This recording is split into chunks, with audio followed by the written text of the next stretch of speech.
Hey y'all, it's Alex and welcome back to my channel. This piece over here is day 17. The prompt word was ornament, and you can see this piece at the link in the top corner, and I've run out of things to do with my hands, so I'm just going to wildly gesture. Today's color is Ecoline's 259 Sand Yellow, and this is actually the color that started this entire series. And while looking at this, I just realized that these can be used in airbrushes, and that's a very dangerous thought. For today's thumbnail, it's kind of dumb. I didn't exactly know what I wanted to do to follow this prompt. And I think in Inktober of 2017, I started a tradition that one piece has to be dedicated to just a few cat characters. I didn't include those cat characters. There were these 3 cats I made that I named them Bonesy, Baby, and Bumpkin. That's the other name. But I decided to make these new cats. The story behind this piece is these 2 cats were both the last in the shelter because of their interesting features. You know, the double tails on one and the crinkly ear, which is actually inspired by Rosebud, which I talk about her a lot now, but I just really love her so much.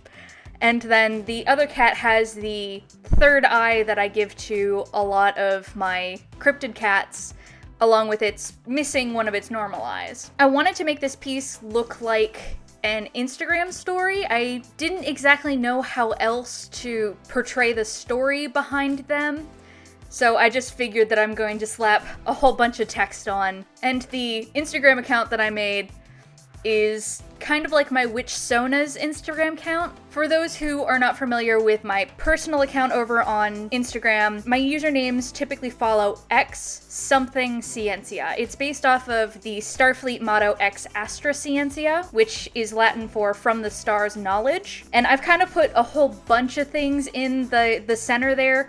Currently, one of my usernames is Ex Mortis Scientia, which is like from death knowledge. It used to be Ex Strata Scientia, from the rocks knowledge. My Witch Sona's username is at Ex Magica Scientia, from magic knowledge.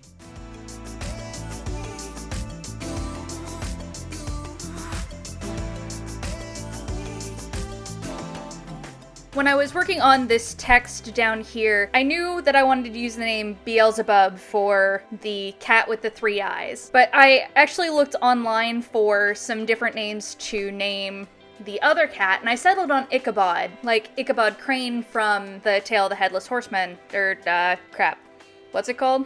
Sleepy Hollow? But once I started using the color, I kind of wish that I would have named it like Bumblebee or Wasp or something, because I messed up on the line art around Ichabod's tail, so I fixed that by making stripes along the tail, and the fact that it's black and yellow would have made that cat perfect for being called Bumblebee.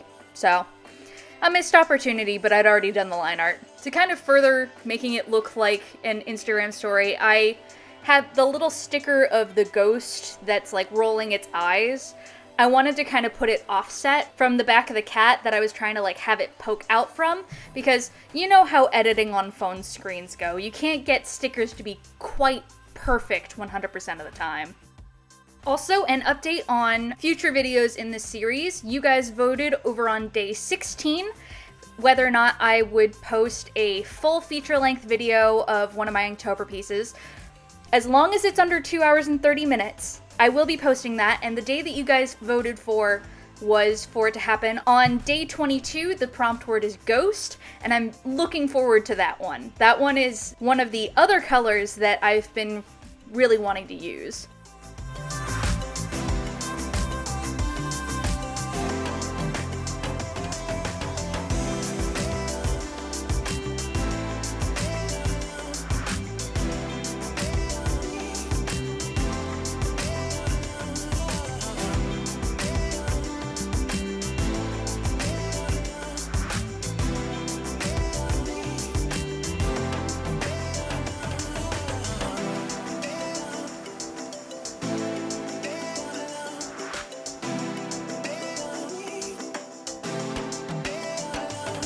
While I was working on the painting for this piece, I was trying to pet Rosebud at the exact same time, and she bumped me right as soon as I was going in with black ink on the hearts in the very bottom, so I had to make the hearts over there a little bigger.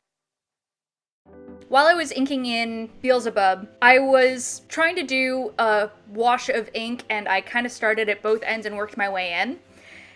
And in one of the sections, I smudged some ink and got this weird shadow.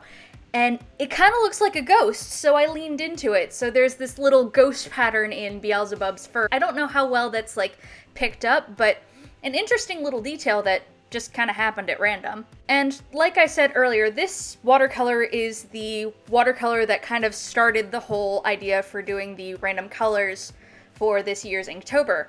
I had just bought this one in the middle of September about, and I was putting away my haul from that trip to the Blick store, and I was kind of bemoaning that, you know, I keep getting these watercolors because I want to grow the amount of colors I have, but I don't really have any reason to use them, especially since Inktober's coming up. I should have gotten myself a bunch of new acrylic inks.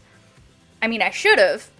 However, I decided that the best way for me to make use of my watercolors was to put them into the rotation for this year's Inktober. I had also thought of going in order of the rainbow from red all the way to purple and then start at red again when I run out, and so on and so forth. But I decided that instead I was going to do the random color selection. So thank you, Ecoline259, for inspiring pretty much the entire theme of this year's Inktober.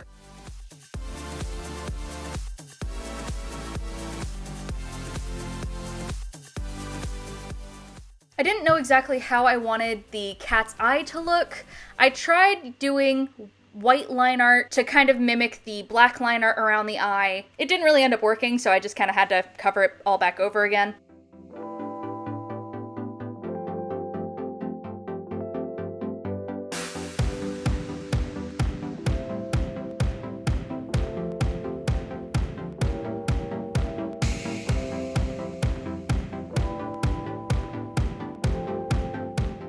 I also tried to be super cool and get really awesome angles of peeling up the tape for once, because it's really pleasing to watch the tape peel off. However, as soon as I started peeling off the very top tape, it started tearing my paper. It's not that noticeable now that I've kind of like rubbed away all of the extra damage. Very dissatisfying. And I know it probably looks a little stupid. I decided that since I did a Instagram story for the actual piece, I wanted to include the little home button. I kind of messed up in doing a perfect circle, but I mean, we'll just assume that the texture is kind of mimicking fingerprints.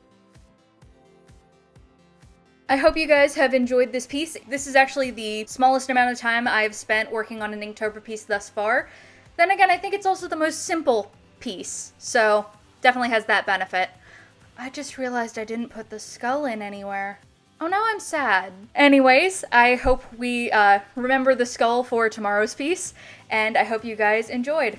If you feel so inclined, hit that subscribe button and check me out on my other social media handles. Thanks, and I'll see y'all tomorrow.